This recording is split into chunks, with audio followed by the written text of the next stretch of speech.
तो बच्चों कैसे, सही बच्चा है, होप सही बच्चे बहुत मस्त होंगे। तो बच्चों मैं भी एकदम ठीक हूँ, और आइए हम लोग का आज डे 4 है।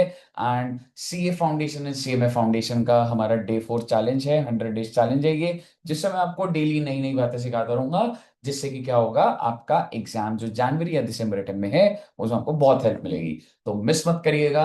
आज डे 4 है। अगर आपने डे 1 डे 2 डे 3 नहीं देखा है, जरूर यूट्यूब चैनल पे जाकर देखिए। आपको वहां पे प्लेलिस्ट में दिख जाएगा और लेटेस्ट वीडियोस में भी दिख जाएगा। तो आइए आज हम लोग डिस्कस कर रहे हैं डेप्रिसिएशन की अकाउंटिंग।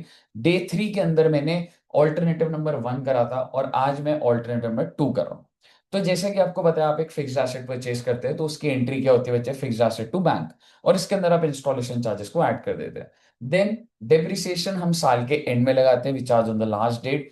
और ऑल्टरनेटिव नंबर 2 क्या कहते हैं बेटा, कि डेप्रिसिएशन की एंट्री क्या होगी, depreciation to provision for depreciation. जी हाँ, यानी कि डेप्रिसिएशन डेबिट क्योंकि ये खर्चा है, to provision for depreciation fixed asset की वैल्यू कम नहीं करी, टू प्रोविजन फॉर डेप्रिसिएशन क्योंकि एक तरीके से लाइबिलिटी है।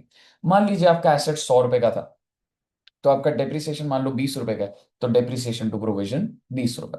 एंड इस डेप्रिसिएशन को कहां ट्रांसफर कर देंगे, PNL to depreciation. Then next year क्या होगा सर, दोबारा से आप साल के एंड में सेकंड ईयर के एंड पे एंट्री डालेंगे, डेप्रिसिएशन टू प्रोविजन। इससे क्या होगा, 20-20 रुपए का दोबारा डालोगे तो ऑलरेडी पिछले साल ईयर 1 में 20 रुपए का डेप्रिसिएशन था जो हमने प्रोविजन में डाला था, और फिर दोबारा 20 का प्रोविजन फिर क्रिएट हो गया। तो टोटल प्रोविजन कितने का हो गया, 40 का। फिक्स्ड एसेट की वैल्यू आज भी 100 रुपए की है। थर्ड ईयर में depreciation to provision, now provision balance 60। Fourth year में डेप्रिसिएशन टू प्रोविजन और 20 रुपए, तो फोर्थ ईयर में टोटल प्रोविजन की value 80। Fifth year depreciation to provision 20 रुपए। इससे प्रोविजन की वैल्यू आपकी पूरी की पूरी 100 रुपीज की आ गई। तो टेक्निकली आप देखेंगे आपका फिक्स्ड एसेट का लेजर भी 100 का, और उसके काउंटर लाइबिलिटी भी 100 की। तो नेट बुक वैल्यू तो जीरो हो गई ना जी। आई होप आपको प्रोविजन फॉर डेप्रिसिएशन भी क्लियर है। Thank you very much.